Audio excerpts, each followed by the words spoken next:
Alright, so good day everyone. So why secure land still ends in court in Nigeria is what I want to talk about this evening. Right? So one of the most painful thing you can hear as a landowner is that your land is under dispute. That your land is in dispute. This is one of the painful things you can hear as a landowner. That the land you bought is suddenly in dispute. Right? Now the thing is that the land is in dispute, especially when the land was advertised. Now, it is more painful because when you bought it, it was obviously advertised as secured land, right? It was advertised as secured land, and now you're hearing that the land is in dispute. Okay, so, and obviously you bought from the company, you collected your documents, and you even paid in full. You even paid in full. And then, yet, years later, you are being invited to the court saying that your land is in dispute. Okay, so in this video, I want to explain why land that looks secure can still end up in court in Nigeria, right? And how you can avoid being becoming part of such story. Right? So in Nigeria, the problem is not always fraud. Problem is not always fraud. Sometimes the land itself has a history, and if you don't understand the history of that land, you can inherit the problem. Yes, if you don't understand the history of the land, you can inherit the problem, right? And that is why two people can buy the same land years apart, and both genuinely believe they are the rightful owners, right? They can buy it in the purpose, still they both genuinely believe that they are the rightful owners. So let's break down the real reasons this happens. So reason number one is that is multiple claims to the same land, multiple claims to the same land. Now, this one is the most common of them.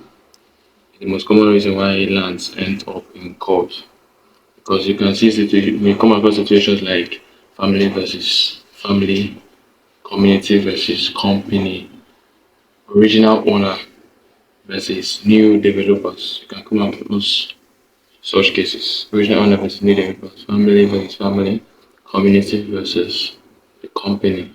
Right? And the thing is that one party may have sold the land years ago, and then another party may still believe that they have the right to sell it.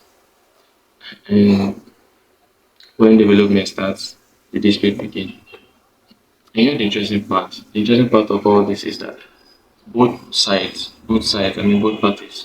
often have documents.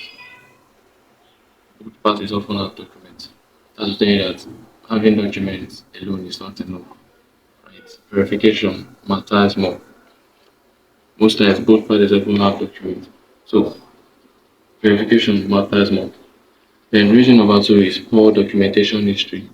Right? So some land have issues long before you arrive. Right? Some lands do have issues long before you arrive. It could be that the original allocation was faulty.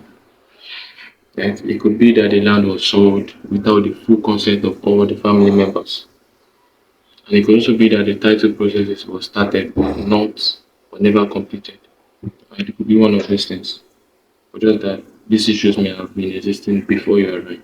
Right? So when you buy land, you don't just buy land, you buy its past, right? And if the past is not clean, right, the future becomes complicated.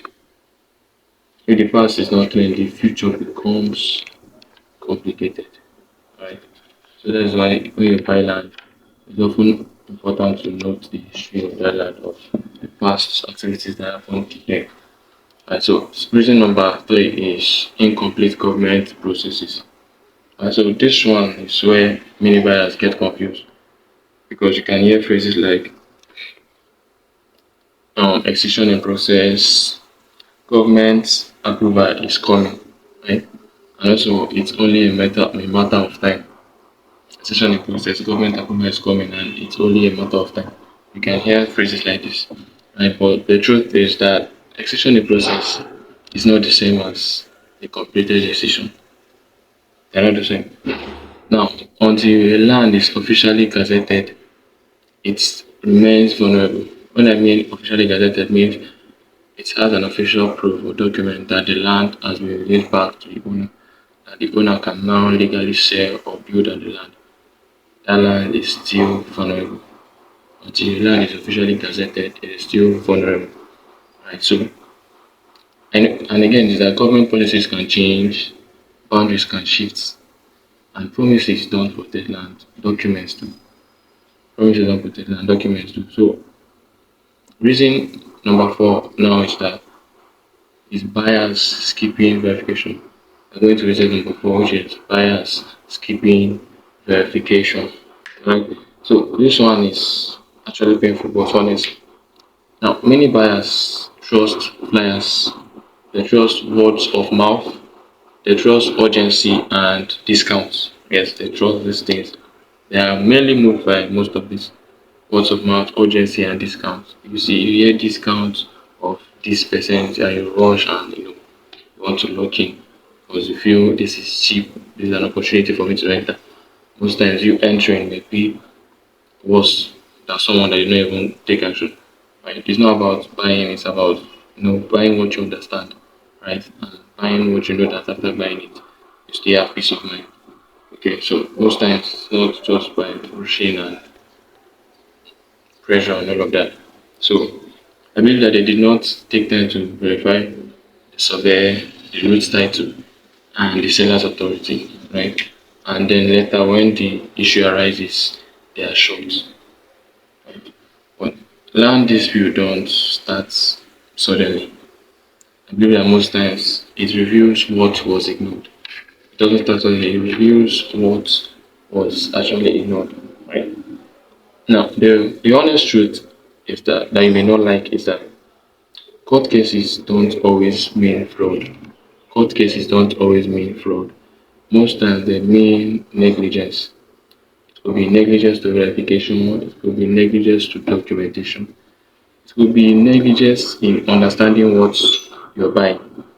Yes, it could be negligence to understanding what you're buying. Alright, so let me make this clear. My goal here is not to scare you away from land investment. Yes, my goal is to help you buy land once and sleep peacefully. Right? I'm not here to scare you away from land investment. I'm just here to help you buy once and sleep peacefully. That is my goal.